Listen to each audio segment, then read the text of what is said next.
Ballabhgarh private school association के banner तले आज आप देखेंगे तो एक मीटिंग का आयोजन किया जा रहा है। इसमें तमाम और जो अदर स्टेट अदर डिस्ट्रिक्ट के जो एसोसिएशन है वो भी इसमें पार्टिसिपेट किए हैं और पार्टिसिपेट करने के बाद से टेम्पोररी लेकर यहाँ पे जो मीटिंग का उद्देश्य है वो आपको दिखाएंगे। लेकिन सबसे मेन बात है कई एसोसिएशन ने जो पार्टिसिपेट किया है, ये मुद्दा खासकर ये बताया जा रहा है कि यहाँ पे जो हर साल एक्सटेंशन को लेकर मान्यता रिकॉग्नाइज जो है जो स्कूल है उनको लेकर यहाँ पे मीटिंग की जा रही है। लेकिन मुद्दा क्या है, सबसे मेन बात यह है कि यहाँ पे तमाम जो एसोसिएशन के लोग मौके पे मौजूद हैं, वो एक बैनर तले इकट्ठा है, कई एसोसिएशन है और बात कर रहे हैं कि यहाँ से सरकार के ऊपर एक दबाव बनाना है। जिस तरह जो सबसे पहले तो बहुत ही मीडिया के साथियों का मैं शुक्रगुजार हूँ कि आज बल्लभगढ़ प्राइवेट स्कूल एसोसिएशन के तत्वाधान में ऑल एसोसिएशंस ऑफ हरियाणा की एक मीटिंग का आयोजन विश्वकर्मा स्कूल जो हमारा है बल्लभगढ़ मित्रिका कॉलोनी में, यहाँ हमने एक मीटिंग आयोजित की है जिसमें वन स्टेट वन यूनियन के प्रधान है, फाउंडर प्रेसिडेंट है भाई सुमित चावला जी मेरे साथ में, और उनके साथी हमारे महामंत्री सतीश जी, भरत शर्मा जी, जेपी अग्रवाल जी और मेरे सारे फरीदाबाद के शिक्षाविद यहाँ इस मेरी शॉर्ट नोटिस की मीटिंग पर आमंत्रित हुए। तो मैं इसमें यह कहना चाहूंगा कि आज एक करंट मुद्दा है हमारा सभी का कि फरीदाबाद के अंदर हरियाणा के अंदर दो प्रकार के स्कूल की कैटेगरी बनी हुई है। एक स्कूल है जो परमानेंट स्कूल हैं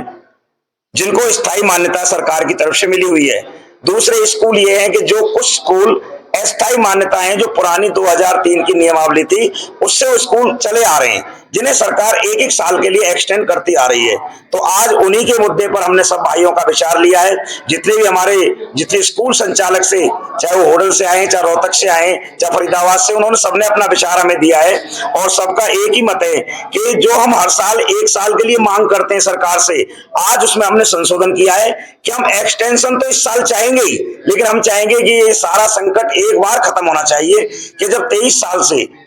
जब पुरानी मान्यता पर ये स्कूल चले आ रहे थे, जब कोई नियम नहीं था और उसी नियम पर हमको एक कलम से सरकार स्थायी मान्यता कर दे, तो ये आज फैसला हुआ है। और मेरी दूसरी एसोसिएशन जो हमारे अब जो पहुंची है उनका भी, और यमुनानगर के एसोसिएशन का समर्थन है। आपकी बता दूं, मैं हिसार की एसोसिएशन का हमें समर्थन प्राप्त हुआ है क्योंकि कुछ साथियां हैं, उन साथियों को भी इस मीटिंग में पहुंचना था। उन्होंने हमें कहा है कि प्रधान जी जो इतना विषय आप लोगे ऑल हरियाणा यदि एकत्रित करना पड़े, तो आज निर्णय हुआ है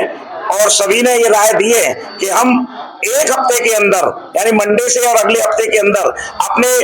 5 विभागों के मंत्री मूलचंद शर्मा जी उनको मिलेंगे, उनसे इस गुहार को लगाएंगे। आपका फरीदाबाद का सारा मीडिया वहां होगा। उसके साथ हरियाणा के शिक्षा मंत्री जो हमारे कंवरपाल गुर्जर जी हैं, जो हमारी सारी बातों को अच्छी तरह से सुनते हैं, हर साल हमें एक्सटेंड करते हैं। हम कहेंगे कि एक्सटेंड के साथ साथ हमें परमानेंट इलाज चाहिए, क्योंकि उस समय जब जमीनकार कोई शर्त 2003 में नहीं थी, तो क्यों ना इन्हें एक साल एक मुश्त इन्हें परमानेंट कर दिया जाए। और एक विचार आया है क्योंकि सरकार ने एक लेटर निकाला था, मैं आपके संदर्भ मीडिया के माध्यम से सीएम साहब तक और शिक्षा मंत्री और मंत्री जी तक बात पहुंचाना चाहूंगा, क्योंकि उन्होंने एक लेटर निकाला था जो 10 साल की मान्यताएं जिनकी परमानेंट हो गई हैं। हमने बहुत जोर से 150 लोगों को मिलकर के मंत्री जी को ज्ञापन दिया था और एक हफ्ते के बाद वो लेटर वापस हुआ और उस लेटर की जगह उन्होंने एक अंडरटेकिंग लेने के लिए कहा है कि जिनको 10 साल हो गई है, और उसमें 3 लाइनें लिखी हैं कि आपकी प्लेज मनी चेंज नहीं होगी परमानेंट के लिए, और आपकी जगह का कोई प्रस्ताव नहीं होगा, और आप जो 2000 केवल आपको अंडरटेकिंग देनी होगी। और उसमें लिखा है एग्जिस्टिंग और डीम्ड रिकॉग्नाइज्ड स्कूल। मैं आपके माध्यम से, चैनल के माध्यम से ये कहना चाहता हूं कि हमारे शिक्षा मंत्री, मुख्यमंत्री और मूलचंद जी जो 5 विभाग मंत्री हैं, वो इस बात पर गौर करें, क्योंकि ये स्कूल कम फीस पर गली में, देहात में या कॉलोनियों में शिक्षा देने वाले स्कूल हैं। जगह बढ़ाई नहीं जा सकती। जब 25 साल से स्टेट टॉपर का ये रिजल्ट दे रहे हैं, तो हमारी मंत्रियों से, शिक्षा मंत्री से, मुख्यमंत्री से ये मांग है कि इन्हें वन टाइम एक शर्त पर, जैसे आप हरियाणा के गेस्ट टीचरों को रेगुलर कर सकते हैं, तो इन्हें भी इसी तरह से रेगुलर कर दिया जाए। और चाहे वन टाइम आप एफिलिएशन ना लेकर के एक साल में हमसे एफिलिएशन लें, लेकिन वो हर साल का जो चक्कर है कि अप्रैल का महीना आता है, स्कूल संचालक परेशान होते हैं, एडमिशन कर लेते हैं, फिर हम मांग करते हैं एक्सटेंड होता है, तो कहीं पीड़ा होती है स्कूल वालों को, और उस पीड़ा को निराकरण करने के लिए आज हमारे जो रोहतक से हमारे साथी आए, होडल से आए, फरीदाबाद से आए, उन्होंने हमें ये ताकत दी है। और आपके माध्यम से फरीदाबाद का जो जागरूक मीडिया है उसके माध्यम से मैं ये कहना चाहूंगा कि सरकार, हालांकि लोगों ने अपने ओजस्वी विचार भी यहाँ दिए थे और उनकी पीड़ा भी है, उन्हें नींद भी नहीं आती है, उनके फार्म बच्चों के नहीं भरे जा रहे हैं, तो लाखों बच्चों का ये भविष्य है। और मैं कहना चाहूंगा कि ये मीडिया हमारी बात को, फरीदाबाद की को, शिक्षा मंत्री तक पहुंचाए और हमारी इस जायज मांग को मंत्री जी और शिक्षा मंत्री जी पूरा करें। और अगले हफ्ते हम इसी सिलसिले में शुरू हो जाएंगे और यदि जल्दी से जल्दी ये मांग पूरी नहीं हुई तो उन लोगों का ये कहना है कि जिस तरह से हम मांग करते हैं कि एक्सटेंड भी करें और इसको परमानेंट एक कलम से करें। मैं आप Sumit Chawla, one state one union founder chairman.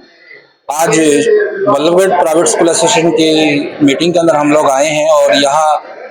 सभी जिलों से आए हुए साथियों ने सामूहिक तौर पर फैसला लिया है कि जल्द से जल्द इस एक्सटेंशन को करवाया जाएगा और एक्सटेंशन के बाद सिर्फ एक्सटेंशन ही नहीं, इसके स्थायी समाधान के लिए भी मंत्रिगण से मिला जाएगा।